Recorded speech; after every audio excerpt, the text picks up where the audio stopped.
오시는 모든 분들이 재앙은 소멸로 소원은 성취해서 부처님 전에 복 많이 지으시기를 바라드립니다. 오늘도 지난 시간에 이어서 정신희흡은 이제 세 번째 시간이 됩니다.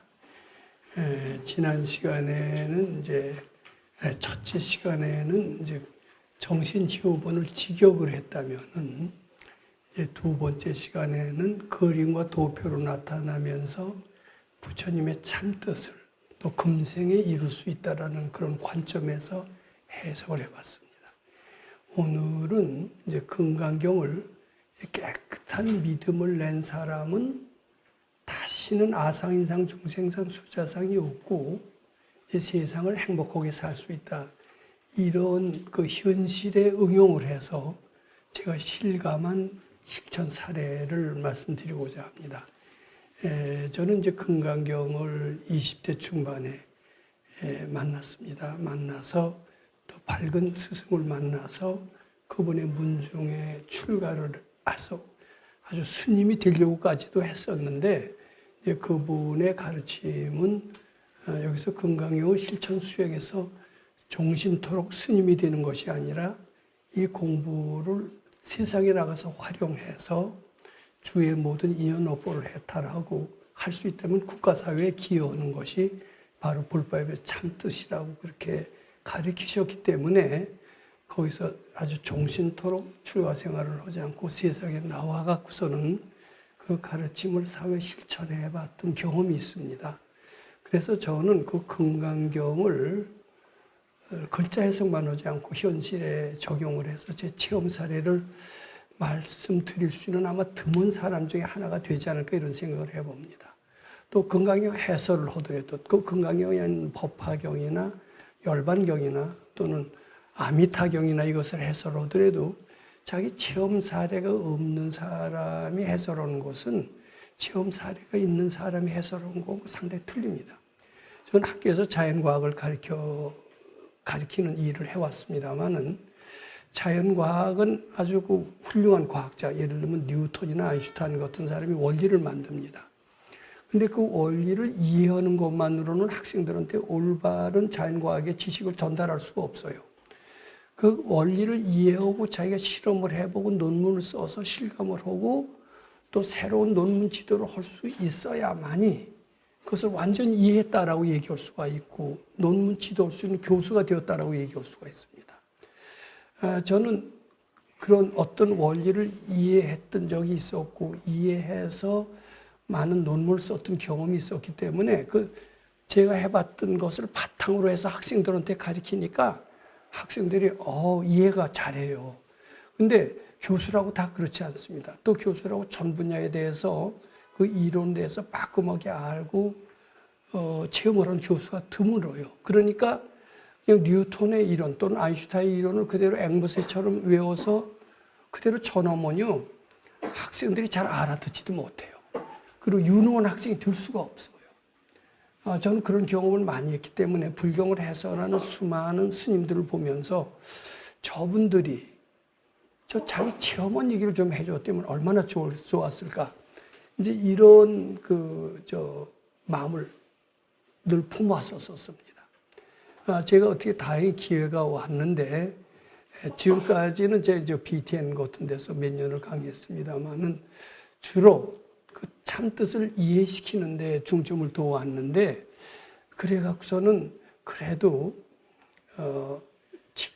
체험을 안 한 사람의 이야기보다는 좀 아마 실감나게 잘 들어주시는 것 같긴 해요. 근데 이제는 그거 갖고는 부족하다. 제 체험 얘기를 같이 한번 실감나게 써보자. 근데 처음에 체험 얘기를 하면은 잘 깨치지도 못하면서 너무 침소봉대한다. 이런 걱정을 들을 것 같아서 제가 삼가해 왔는데 나이도 먹고 이러니까 이게 삼가다 보면 영혼이 묻힐 것 같아요. 그래서 이제는 제 경험한 것을 하나하나 드러내면서 이제 자랑하려고 하는 게 아닙니다. 건강에 이해하기 쉽고 실감나게 해서 신신발심하게 할 수 있다면은 또 다소 자랑하는 것도 나쁘지 않다 이렇게 생각을 하는 겁니다. 자랑이 아니라 실제로 한 것을 펴 보인다 이런 뜻이 됩니다. 그래서 오늘은 금강경 6번을 하는 겁니다. 세 번째 시간인데 현실에서 응용한 것을 그대로 말씀드려 본다. 이제 이렇게 되니까 비교적 졸리지 않을 거예요, 이 시간은. 비교적 재미있게도 들을 수 있고 질문까지 받으면 좋은데 질문 받기에는 요 40분이라는 시간 동안에 안 될 것 같습니다. 나중에 개별적으로 조용히 질문해 주시기 바랍니다. 그러면은 이 금강경을 현실에서 응용한다고 그랬는데 뭘 응용한 원리가 무엇이냐? 무슨 원리를 어떻게 적용을 해서 금강경 6분에 어떤 것을 바탕으로 해서 현실에 적용했느냐? 이 궁금하지 않아요? 자, 그래서 요게 이겁니다. 무량 천만불소에 이제 자꾸 바치고 또 바치면 어떻게 된다고 그랬어요? 이 글귀를 듣고서도 깨끗한 믿음을 낼 수 있다고 그랬죠. 깨끗한 믿음은 환희심을 의미하고 새로탐을 의미하고 항복기심을 의미하고 인생의 터닝포인트라고 지난주에 제가 말씀을 드렸습니다. 이 깨끗한 믿음이 바로 개정회 중의 정이고 바로 환희심입니다. 근데 이렇게 깨끗한 믿음을 내면은 어떻게 되느냐 하면 깨끗한 믿음 이후의 공덕은 아상이 완전히 없어지진 않아도 되게 줄어들면서 무량곡덕으로 이기면서 을의 삶에서 갑의 삶으로 바뀌는 겁니다. 또 근심 걱정이 떠나서 행복한 삶으로 바뀐다. 또 무능의 삶에서 큰 능력자의 삶으로 바뀐다. 또 무지의 삶에서 지혜의 삶으로 바뀐다. 이 지난 시간에 제가 말씀드렸던 내용입니다. 그러면 오늘은 현실의 응용이다 그랬는데 뭘 바탕으로 응용하느냐 하면은 바로 이 깨끗한 믿음을 바탕으로 해서 을의 삶에서 갑으로 세상을 살아야 편할까요? 안 편할까요? 그런 체험 사례를 말씀드린다. 이 뜻입니다. 제가 실제로 금강경 공본 실감나는 체험이다. 이렇게 말씀드립니다. 그래서 이제 현실에 응용해갖고서는 제가 이제 불법을 학문에 적용하다. 이런 제목을 갖고 어떻게 해서 제가 을에서 갑이 됐느냐. 이 얘기를 좀 말씀드려보고자 합니다. 저는 그 밝은 도인을 만나서 금강경 공부를 했습니다. 20대 중반에 갔었습니다. 한 4년을 했던 것 같습니다. 4년 동안 금강경을 실천 수행했다. 즉 무슨 생각이든지 부처님께 바쳐라. 바치는 연습을 했습니다. 어때요? 탐심도 바치고 진심도 바치고 고통도 바치고 슬픔도 바치고 외로움도 바쳤습니다. 근심, 고통, 외로움이 너무나도 많았습니다. 자꾸 바치고 또 바쳤어요. 열등감도 바치고 경천도 바치고 바칠 거 많아요? 안 많아요? 많아서 좋아요? 괴로워요? 근데 되게 괴롭더라고요. 나는 좋지가 않더라고요. 보따리 몇 번 쌀 듯 말 듯 했습니다. 내가 참 이거 속는 게 아닌가. 우리 선생님을 되게 많이 의심했어요. 의심한 것뿐만 아니라 우리 집에서는 난리가 났어요. 좋은 조식 하나 사기꾼 선생한테 속아서 뺏긴다고 난리를 쳤습니다. 아마 저는 서가열애께서 집을 떠나서 막 그 정반항석은 머리가 하얗게 씌웠다는 얘기를 저는 들었습니다. 집이 난리가 났던 그런 심정 비슷하게 제가 대학 졸업하고 군대 갔다 와서 취직은 안 하고 또 우리 동료들처럼 해외 유학도 안 가고 안 갔는지 못 갔는지 하여튼 그리고 그리고 시대에 뒤떨어진 금강경 헌데는 도인인지 아닌지 뭐 그런 사람한테 가서 몇 년을 나오지가 않으니 집에서 뭐라고 그러겠어요. 정말 저는 아주 공복이 어려웠던 사람이었던 것 같습니다. 이제 그러고 나서 4년을 하면서 참 이 공부 괜찮구나 하는 것을 느끼고 그때 환희심이라는 것을 처음으로 맛봤던 것 같습니다. 즉 환희심이라는 게 뭐예요? 깨끗한 믿음이죠. 그 뒤로의 제 인생은 많이 달라졌던 것 같습니다.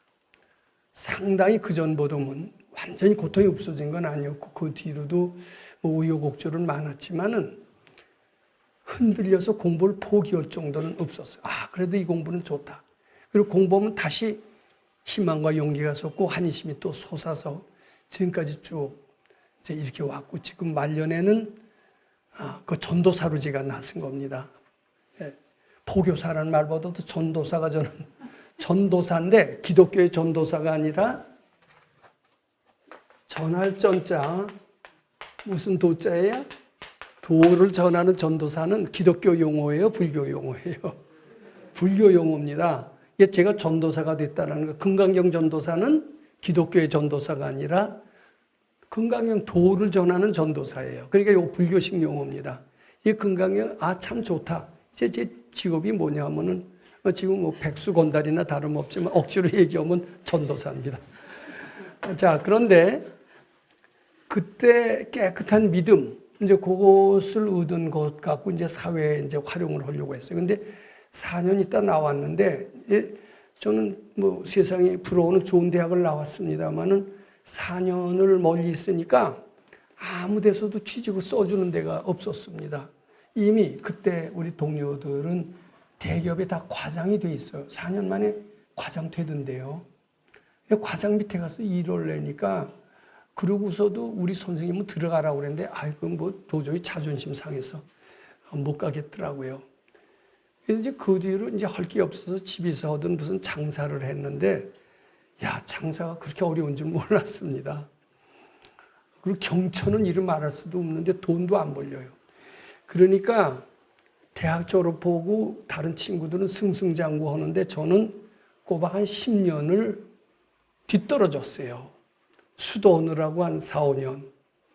또 집에서 구멍가게 같은 장사하느라고 몇 년.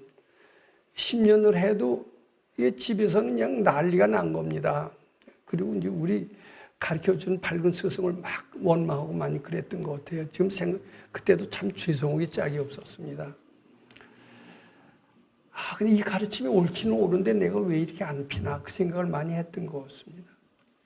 이제 그러다가, 내가 그래도 장사 묵기는 아니지. 그래도 역시 학문이라는 게 내가 꿈이었고, 한때는 훌륭한 학자가 될 수 있다는 소질도 있었다고 생각을 해서, 우리 친구들은 이미 다 대학 교수가 됐어요. 해외 유학 갔다 와서 명문대학에 교수가 돼 있지만은, 참 저는 이제 뒤늦게 늦깎이로 대학원에 들어가서 동료들보다 꼭 10년 조금 넘었을 겁니다. 늦게 학문의 길을 시작을 했습니다. 그래서 여기 이제 뭐라고 그랬냐면 불법을 학문에 적용하다. 그러니까 이제 10년 늦게 대학원 바로 군대 갔다 와서 들어가면 벌써 해외 유학해서 다 교수가 돼 있는데, 그 대학원 1기로 들어간 거예요. 그러니까 나 같은 사람은 교수가 되기도 어렵고, 논문을 쓰더라도 좋은 논문은 절대 못 쓰고, 겨우 뭐 어디 취직이나 할까? 이렇게 할지 말지였다라고 보면 됩니다. 그런 내가 어떻게 됐나? 이제 잘 들어보세요. 괜찮게 금강경 공부를 여기다 적용했어요. 그때 금강경 공부 이럴 때 대학원에 가서 적용할 수 있으면 될 거라는 생각을 하는 사람은 아무도 없었던 것 같습니다. 근데 하여튼 대학원 입시부터 꼭 떨어질 것 같았어요. 공부 하나도 안 했는데 되겠어요. 그리고 타대학 탁과로 갔습니다. 왜냐하면 제가 학부를 공과대학을 했지만 공과대학보다도 저는 순수과학을 좋아했어요. 그래서 공과대학은 재미가 없더라고요. 그래서 이제 대학원에는 순수과학을 한번 해보자. 순수과학 쪽으로 했고, 이거 타대학 탁과로 간 겁니다. 근데 바로 저희 집 앞에 그 학교가 있었기 때문에 거리상 이제 그 학교로 갔습니다. 또 딴 대학으로 갔으면 그때는 뭐 실력이 없으니까 다 떨어지기 쉬웠을 거고, 그 대학에서도 저를 붙여준 게 이상해요.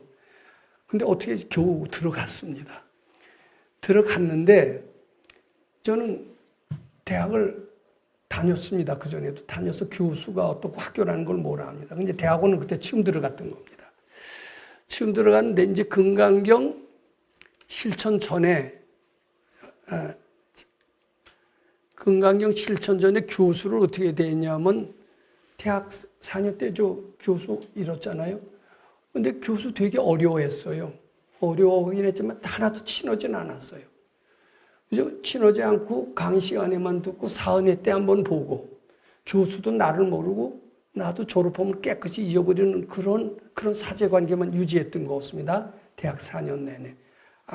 전 대학원 가야 사제관계가 성립하는 것을 그때는 몰랐어요. 그냥 학부만 졸업하면 요새도 교수 학생과는 거의 남이나 다름없습니다.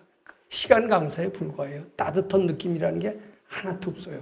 이제 대학원 가고 석사를 박사를 받을 때야 스승과 제자가 사이가 이루어지는 것을 그때는 몰랐던 것 같습니다. 그래서 이 교수는 학부 때는 등록금에 의한 계약관계에 불과합니다. 그러니까 스승이라는 느낌은 대학 4년 동안 한 번도 가져본 적이 없습니다. 근데 이제 대학원에 들어갔어요. 그게 대학원이 이제 금강경 실천 이후입니다. 근데 실천을 하고 제가 학부를 들어갔으면 교수를 대하는 태도가 달랐을 거예요. 근데 제가 대학 들어갈 때는 금강경 공부하기 전에 여기였습니다. 여기 계신 분들도 금강경을 하기 전에 대학을 다 나오셨을 때이기 때문에 그 교수는 그저 선생일 뿐이지 스승이라는 느낌 하나도 못 가지시고 아마 대학을 졸업하셨을 것 같습니다. 그럴 수밖에 없어요. 즉 금강경 실천 전에는 교수라고 하는 것은 등록금에 의한 계약직입니다. 스승이 아니에요. 또 스승으로서 따뜻하게 지도해 주지도 않습니다. 저도 교수 노릇 해봤지만 학부는 스승이라고 할 수가 없어요. 대학원은 대학원 정말 스승이라는 느낌이 나고 취직도 시켜주고 이런 책임감을 느끼게 되더라고요. 등록금에 의한 계약관계일 뿐 특히 요새 우리의 강조는 공경심이라는 것은 전혀 있을 수가 없었다. 이렇게 말씀을 드립니다. 근데 이제 금강경 실천 후에 저는 10여 년 뒤늦게 이제 교수로 갔는데 제일 먼저 타대학 타교로 갔기 때문에 어떤 교수를 지도교수로 택하지 못했는데 자꾸 제가 그때 학문에 대한 갈증을 많이 느꼈던 것 같아요. 그래서 늦깎이로 또 대학원 10년 늦었으니까 상당히 늦은 학생인데 모르는 거 투성이니까 자꾸 질문을 하니까 그 어떤 교수가 그 녀석 자꾸 질문한다. 너 내 밑으로 오라. 그래갖고서 저는 제가 선택의 여지도 없이 누구 밑으로 지도가 들어가게 됐던 것 같습니다. 그런데 제가 금강경을 공부하지 않았다면 그 사람이 나를 이뻐서 자기 제자 만들려고 나를 끌었구나 이렇게 생각을 했겠죠. 제가 이제 금강경을 공부한 뒤에 갔습니다. 그때는 교수를 보는 시각이 달라졌어요. 저 사람은 지중한 인연에 의해서 전생이라도 지중한 인연이 있어서 나를 불렀든가 또는 내가 끌었든가 이런 관계일 것이다. 이것은 단순히 돈에 의한 등록금에 의한 계약관계는 아닐 것이다. 또 함부로 기분 나쁘다고 해서 버리고 가서도 안 되는 끈끈한 여러 생부터 있었던 그런 관계일 것이다. 이렇게 생각하게 됐습니다. 이것은 제가 금강경 공부한 이후에 제 사고방식의 변화로 인해서 그런 생각을 생기게 됐는데 이게 상당히 틀려요. 금강경 공부한 사람들은 어디 가나 우리가 하룻밤을 자도 만리장성을 쌓으라는 말이 있지 않습니까? 하룻밤을 자도요 그냥 소홀히 지내지 않습니다. 즉 이게 우리 절에서는 그런 얘기를 합니다. 옷길만 한번 스쳐도 500세의 인연이 있다. 그런 얘기를 합니다. 일석되자. 이렇게 한번 마주 앉아도 이 인연이 깊은 것이다. 그 말 믿는 사람 아무도 없어요. 제가 금강경을 공부를 하면서 전생을 믿고 여러 생을 믿고 그러고 하는 도인들한테서 지냈기 때문에 그 여러 생 인연들을 만나고 여러 생 또 별로서 만날 수도 있고요. 그렇기 때문에 그것을 요새 먹튀라는 얘기가 있습니다. 먹고 튀는 거. 그건 먹튀라고 그래요, 요새. 먹튀라는 사고방식을 가질 수가 없어요. 왜냐하면 이게 튄다고 그 공짜가 될 수가 없어요. 먹고 튀면은 공짜라고 하는 이게 사고방식 굉장히 위험한 생각이라는 것을 금강경 공부하는 사람은 압니다. 인과응보라는 게 엄정하게 적용되기 때문에 먹더라도 헤어지더라도 그 인연을 소중히 하고 헤어져야 된다는 사고방식을 저는 금강경 하고 나서 몸에 뱉던 겁니다. 지도교수가 그러니까 내가 이뻐서 불렀는지 몰라도 이뻐서 부른 게 아니라 싫다고 헤어져서도 안 되고 여러 생의 인연에 의해서 내가 불렀을 수도 있고 이러니까 이것은 상당히 소중한 인연이고 이 소중한 인연을 잘 승화 발전시키는 것이 내 여기서 역할이다. 이렇게 생각을 했던 것 같습니다. 등록금 안 내면은 바로 안 보고 등록금 내면은 보고 이러는 상대적인 관계가 아니다. 이게 사고방식부터가 바뀌었습니다. 근데 요거는 금강경 몇 년 저처럼 하게 되면 누구나 이렇게 돼요. 근데 그렇게 안 하는 분들, 특히 서양식 사고방식은 스승과 제자 간의 관계는 거의 기약 관계입니다. 스승과 제자뿐만 아니라 부부가의 관계도 우리 어떤 계약에 의해서 만났다. 어떤 조건을 걸고 만났다. 나하고 결혼하려면 나를 식모처럼 부려서는 안 된다. 나를 공주마마처럼 대접하지 않으면 난 이혼한다. 이런 계약에 의해서 결혼한 사람들이 있거든요, 실제로. 그래서 그 계약 관계가 틀리면 이혼을 하겠다. 이러는 사람들이 요새 너무나 많습니다. 근데 그것은 요새 서양식의 사고방식인지도 모릅니다. 근데 우리 금강경 온 사람들은 그런 사고방식을 가지면 안 돼요. 이제 제가 설명만 합니다. 여러서 인연으로 만났어요. 자기가 싫다고 먹고 튄다든지, 자기가 싫다고 딱 끊는다든지, 우리 절에 가서, 어느 절에 가서 열심히 기도합니다. 기도가 잘 될 땐 그 절에 계속 나가죠. 고대 기도가 안 되면 어때요? 그 절 떠나는 사람 많아요, 안 많아요? 그럼 그렇게 하는 것은요, 그 사람은 세상에 나가서 아무 일도 못하고 성공 못한다고 봅니다. 만난 것도 좋아서 만난 게 아니라 무슨 인연에 의해서 만났어요. 부부도 어떤 지중한 인연에 의해서 만났어요. 그래서 그걸 아름답게 헤어져야 돼요. 그래야 그 다음 생에 만났을 때도 더 아름답게 되는 겁니다. 여기 금강경 한 사람과 안 한 사람과의 차이다. 이것을 꼭 아셔야 됩니다. 요거 하나만 설명함으로써도 상당히 틀립니다. 자, 그래서 이제 금강경 실천회에는 교수님은 특히 지도교수뿐만 아니라 수많은 교수들이 있죠. 그런 사람들은 전생에 지중한 인연으로 만나서 부처님처럼 모셔야 돼요. 근데 교수만 부처님처럼 모신 게 아니라 동료 클래스메이트도 그렇고 특히 공부하는 도반일수록 더 올 수가 있습니다. 대학원에서 교수나 동료들뿐만 아니라 법당에 법사도 좀 잘 모셔야 되고요. 제가 웃음네요. 그러고 보니까.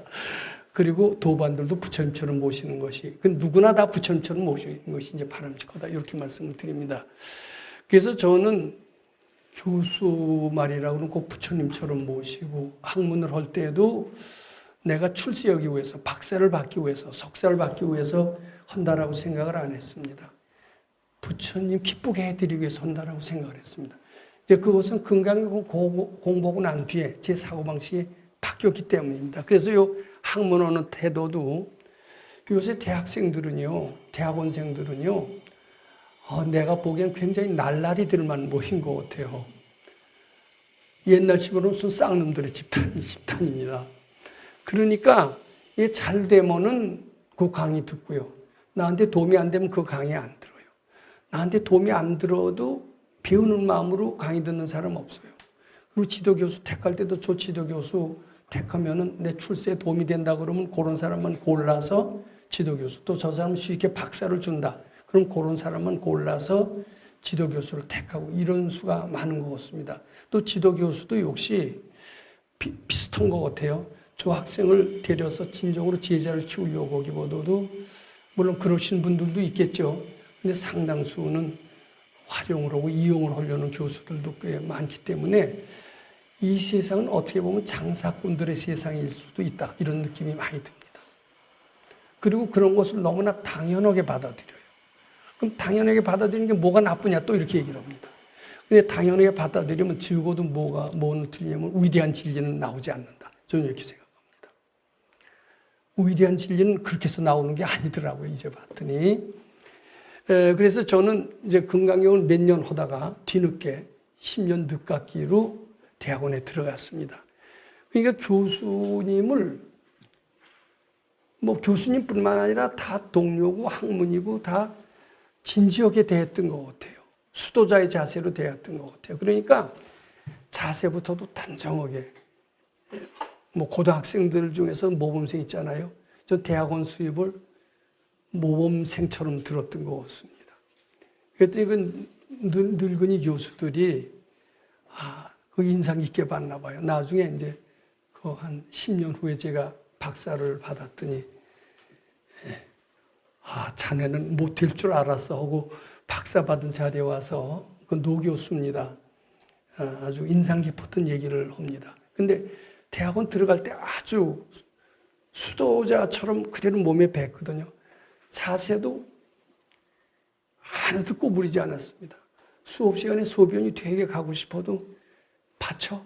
우리 어떻게 배웠어요? 그 자리에서 싸.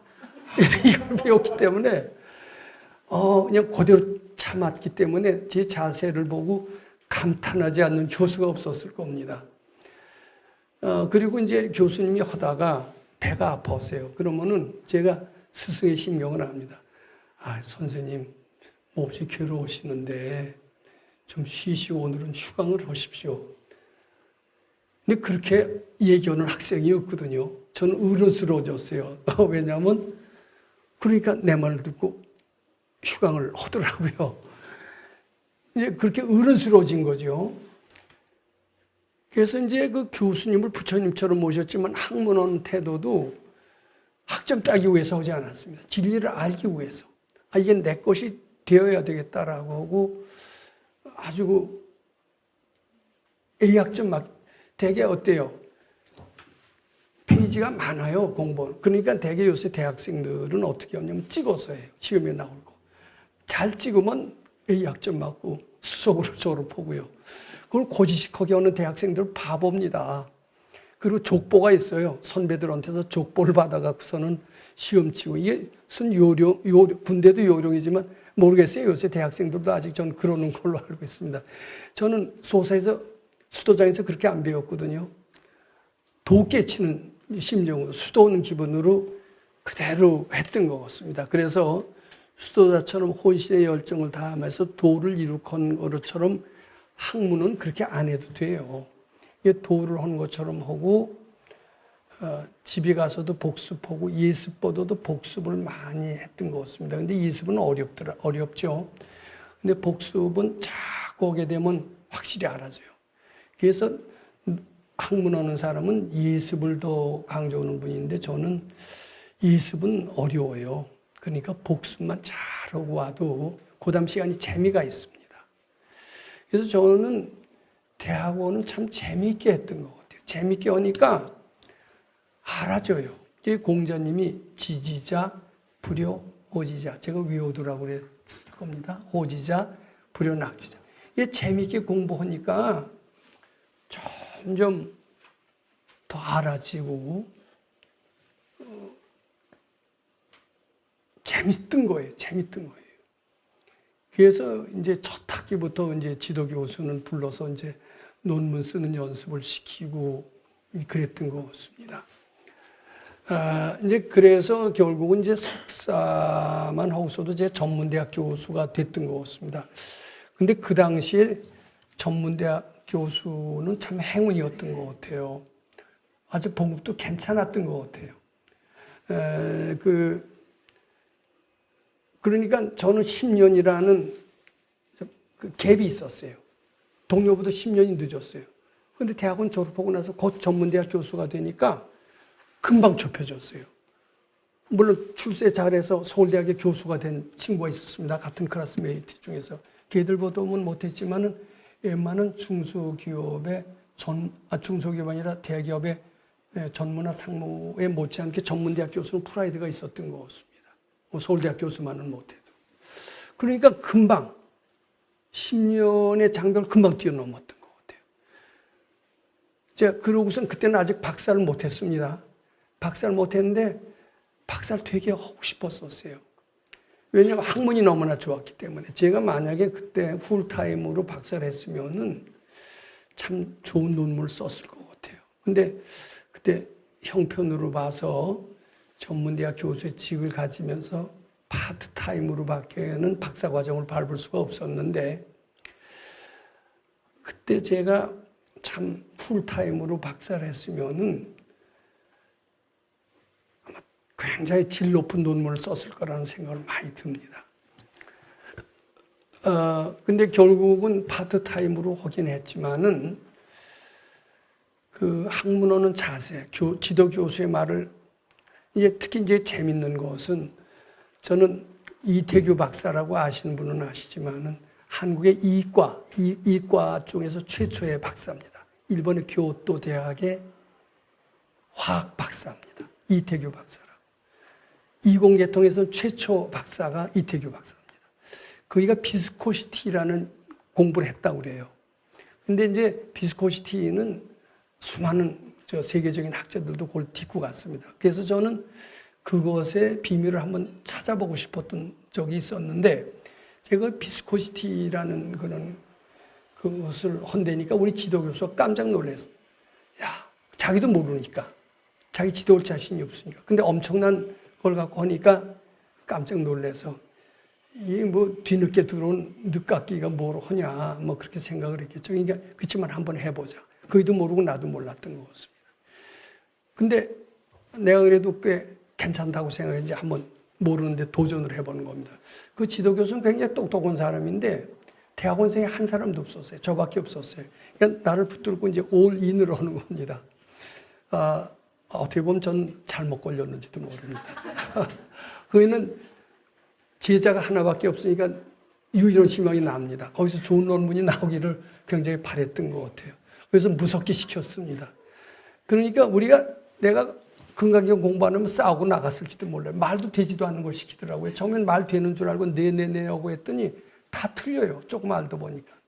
근데 다 틀립니다 하면 어떻게 돼요? 싸우고 안 되고 이렇게 나가요. 근데 우리가 배운 게 뭡니까? 틀리다 안 된다 해도 안 된다는 생각도 착각인 줄 알고 바치고, 또 몰라요 소리가 수시로 나옵니다. 몰라요 안 된다 하는 제자하고 있으면 열이 터져요 안 터져요? 내가 선생 해봤지만 열이 터지거든요.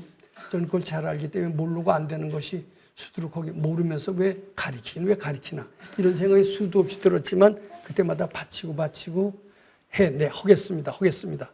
그리고 뒤로 열심히 해서 그 일을 기쁘게 해드리려고. 부처님 기쁘게 해드리기 위해서 하라. 배웠어요 안 배웠어요? 그러니까 열심히 배워서 뒤로 가서 열심히 더 기쁘게 하고 그래갖고선 했더니 그게 뭐라고 그러냐면, 자네하고 나는 궁합이 잘 맞는데, 궁합이 잘 맞는 게 아니라 제가 맞춰간 거죠. 맞춰간 걸 모르고 궁합이 맞는다고 그러는 거예요. 하여튼 뭐 어떻든 좋습니다. 그래갖고서는 하나하나 비스코시티 점성 이론에 대해서 전대미문에 지금 세기를 걷는 겁니다. 그러면서 기라서 같은 학자들이 해왔던 그 비스코시티한 역사의 그 전체를 하나하나 해가면서 이 사람이 여기까지 했구나. 근데 여기까지 했는데 새로운 공식이 하나도 없었던 거예요. 새로운 공식을 우리가 지금 만들어야 되는 겁니다. 근데 지도교수도 모르고 나도 모르는 겁니다. 근데 그때 이제 마침 그 서울대학에 있는 박 교수라는 이도 같이 와서 저를 도와주기 시작을 했습니다. 우리 스승이 이제 그이가 생긴 게 아니라 서울대학의 그 사람도 그쪽에 최고라는 사람입니다. 이제 그래갖고 했는데 그인 애들은 그렇게 논문에 관심이 없죠. 근데 나는 박사도 받아야 되겠고 또 해는 거 끝을 맺어야 되기 때문에 죽어라고 하니까 항상 같이 공부를 해도 제가 더 많이 알게 되는 겁니다. 교수라고 하지만은 내가 열심히 하니까 그쪽에 있어서는 그분들도 결국은 자네 똑똑한데 이런 식으로 될 수밖에 없었던 것 같아요. 그래서 이제 저는 서서 이제 논문을 쓰고 이제 박사를 받았는데, 박사가 받았을 때는 학문이라는 게 뭔지는 몰랐던 것 같습니다. 근데 이제 박사를 받고 나서부터 비로소 이제 공부를 시작했던 것 같아요. 근데 그 박사 논문이 괜찮았던 거고, 그걸로 인해서 자연의 비밀이 생기니까 그때부터 우리 지도교수는 욕심이 났던 거예요. 대학원생 하나니까. 그래갖고서 이제 계속 논문을 쓰고 또 쓰고 그런데 그때 되게 재밌었던 것 같습니다. 그리고 새로운 진리가 발견이 되니까 그 기쁨은 이루 말할 수가 없었어요. 그래갖고선 그때 그 SCI급 논문을 10편, 20편 이렇게 쭉 써나갔던 것 같습니다. 그러니까 이제 그전에는 교수가 어떻게 되냐면 갑이었어요.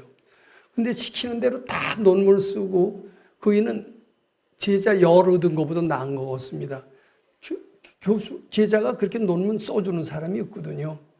그러니까 그 뒤로는 어떻게 됐어요? 제가 제자지만 갑이 되고 교수는 을이 됐습니다. 그러니까 이제 나중에요. 그러니까 이게 제가 지난 시간에 이런 말씀을 드렸습니다. 깨끗한 환희심 이후의 공덕이 어떻게 되느냐 하면 무부 아상인상 중생상 수자상이라고 그랬고, 을의 삶에서 갑의 삶으로 바뀐다 이렇게 얘기를 했는데, 요거는 학문의 세계에서 제가 실감을 했던 것 같습니다. 그리고 모든 근심을 떠나서, 그리고 여기서는 아마 그 논문을 써서 기쁨을 얻으신 분은 없지만, 저는 논문을 쓰면서 그냥 논문 한 편수가 아니라 자연의 비밀이 발견되는 거예요. 비밀이 발견되니까 굉장히 기쁘더라고요. 그러니까 엉뚱하게 그때 노벨상 꿈까지 꿨다니까요. 제가 꾼 게 아니라 우리 지도 교수가 꾼 겁니다. 왜냐하면 모르던 사실이, 근데 대개 박사 논문이나 이런 거 갖고선 자연의 비밀을 아는 것은 거리가 멉니다. 이 박사 논문은 초보예요, 지극히. 세계적인 논문, 노벨상 가면 논문이래야 자연의 비밀을 겨우 밝히는 겁니다. 근데 그때 이미 다른 학자들이 못 해놓은 것을 했는데, 그때 뭐 때문에 했는지 아시죠? 저 깨끗한 환심이 나니까 몰랐던 게 알아지고 이렇게 됐는데, 저는 그래서 지금도 그런 얘기를 하는 건데, 금강경 공부 잘하시면은요, 즐거운 마음으로 하면은요, 학문에서 탁월한 업적을 낼 수 있다. 이렇게 말씀을 드리는 겁니다. 그래서 여기 이제 제가 여기 이랬어요. 지혜가 발생하고 자연의 비밀을 알 수가 있으면서 제가 완전히 갑이 되었다.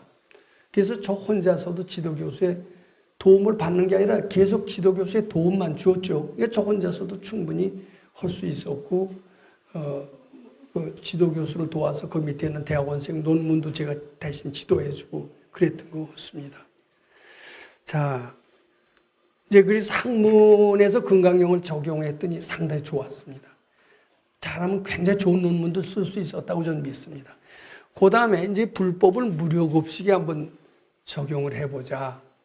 근데 이제 무료급식 저 굉장히 오래 했습니다. 한 20년 정도는 했었던 것 같은데, 이제 무료급식이라는 게 뭐냐면은 이제 대개 노인들이 돈 없고 외로운 노인들이 와서 이제 밥 먹는 무료급식입니다. 이제 이것은 제가 하고 싶어서 한 게 아니라 우리 밝은 스승께서 남을 먹이는 연습을 한 3년을 해봐라 이런 지시에 의해서 했습니다. 그러니까 무슨 일을 하더라도 그냥 자기가 정해서 하는 것은 오래가지 못해요. 근데 밝은 선지식의 지도를 받는 게 꼭 좋습니다. 그럼 오래 할 수가 있어요. 이제 그렇게 남을 먹이는 연습을 하면은 법당을 세울 수가 있다. 이런 큰 지침을 주셔서 그 가르침대로 이제 먹는 일을 시작을 했습니다. 그런데 이제 금강경 실천 전에는 이제 먹으러 얻으러 오는 사람들을 그저 거저 먹는 바람에 오는 사람 정도로 생각을 했죠. 공짜는 우리 어렸을 때 속담이 있습니다. 양잿물도 먹는다. 공짜로 밥 준다고 그러는데 누군들 안 오겠느냐. 이런 생각으로 사실 시작을 했어요. 근데 이제 우리 금강경 하고 보니까 그게 공짜로 오는 사람이 없더라고요. 공짜로도 안 오더라고요, 처음에. 그래서 사람을 오게 하고 해서 전단지를 돌렸어요. 전단지를 돌렸더니 왜 전단지를 돌리냐요? 너 불순한 생각이 있어서 전단지 돌리고 우리를 오라고 하지 않느냐. 그러더라고요. 근데 나중에 꽤 많이 왔어요. 나중에 이제 한참 만에 깨달았어요. 이 사람들이 거절하고 오는 게 아니로구나. 다 인연이 있어서 오는 거로구나. 이걸 확실히 뒤늦게 알게 됐던 것 같습니다. 그래서 금강경 실천은 이게 내 인연이 불러온 거고 다 인연 따라서 온 겁니다. 저는 또다시 느꼈습니다. 옥깃을 한번 스쳐도 500생의 연이라는 그 불교의 속담이라고 할지 그런 얘기가 참이로구나. 다 조그만 것도 다 전생의 원인에 의해서 엄중한 원인에 의해서 이루어지는구나. 이것을 전 느낍니다. 그리고 내가 이익이 안 맞는다고 쉽게 자르거나 배신해서는 안 된다는 것을 느낍니다. 헤어질 때도 끝까지 좋게 해서 아름다운 헤어짐으로 이어지는 것이 바람직한다. 내 이해 타산에 맞지 않는다고 배신하거나 소홀히 대한다거나 나한테 손해가 난다고 막대한다거나 이래서는 안 된다는 것을 제가 금강경 공부하면서도 배웠고 무료하시면서 상당히 실감을 많이 느꼈던 것 같습니다. 그래서 봉사도 단순히 그냥 다른 무료급식처럼 되어지 않고 여기도 부처님처럼 되고 그래서 우리 무료급식을 마음 닦는 무료급식이라고 그랬어요. 그냥 단순히 봉사가 아닙니다. 마음 닦는 무료급식, 부처님처럼 모시는 무료급식을 실제로 했던 것 같습니다. 제가 한 15년 하다가 이제 코로나 때문에 한 3년을 쉬었는데, 그리고 지금 다시 이어가고 있습니다만은, 이렇게 하니까 그 고객들이 한 가족처럼 되더라고요. 그래서 제가 참 이런 아름다운 에피소드가 있는데, 제가 그 무료급식을 하는 바람에 저는 굉장히 유명해졌습니다. 그 동네에서 유명해졌고, 그 망원동 재래시장에서 제가 가면은요, 떡집에서도 거저로 주고, 뭐 과일 가게에서도 거저로 주고요. 그 동네 고객들이 그냥 고기한 돈도 내놓고요, 고춧가루도 갖다 주고요. 이 고객이 그대로 가족이 되던데요. 근데 그것이 제가 단순히 봉사로 했으면 절대로 그렇게 안 됩니다.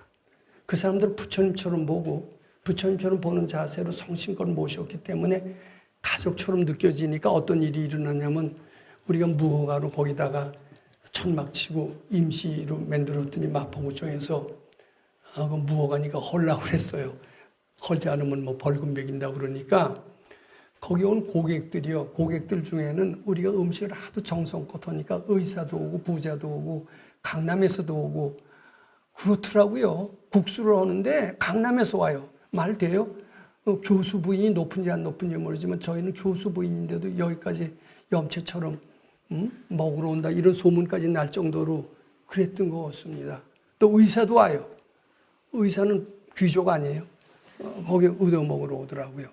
그러니까 어려운 일이 있으니까요, 자기네들 결사적으로 가서 마포구청에서 둘을 눕겠다고는 노인들이 있어서 500명 연대 서명을 받은 적이 있습니다. 저는 그 무료급식을 성공한 무료급식이라고 봅니다. 그런 무료급식 하는 데 있을까요? 저 그 무료급식 하는 바람에 EBS에서도 촬영이 왔어요. EBS에서 와서 저를 이 시대 스승이라고 그랬어요. 그래서 무료급식 하는 거, 또 조개서에서 쌀 주는 거, 이런 거 다 사진 찍고요. 그리고 이 시대 스승이라고 추켜 세우고요. 그리고 주는 것보다 받는 게 더 많아요. 그 뒤로 법당의 성금이 계속해서 이어졌습니다. 그 뒤로 우리 법당은 회비라는 게 없어요. 조직이라는 게 없어요. 왜냐하면 좋은 일만 하면 돼요. 성금이 저절로 들어와요. 조직을 갖출 필요가 없어요. 두려움을 느낄 필요가 없어요. 왜냐하면 여기 내가 친절하게 잘해주면 그분이 다 목숨을 걸고 우리의 호위병이 되는데 왜 조직이 필요합니까? 그래서 저는 무료급식으로 해서 정말 우리 선생님이 남을 먹이는 3년만 하면은 큰 법당이 세워질 것이다. 극락세계가 이루어질 것이다. 그 말씀을 저는 실감을 합니다. 근데 또 하나가 있어요. 여기 이제 법인에 적용을 했는데 시간 관계에서 요거는 생략하고 2개만 합니다. 학문에 적용해서 저는 괜찮은 논문을 쓸 수 있었다.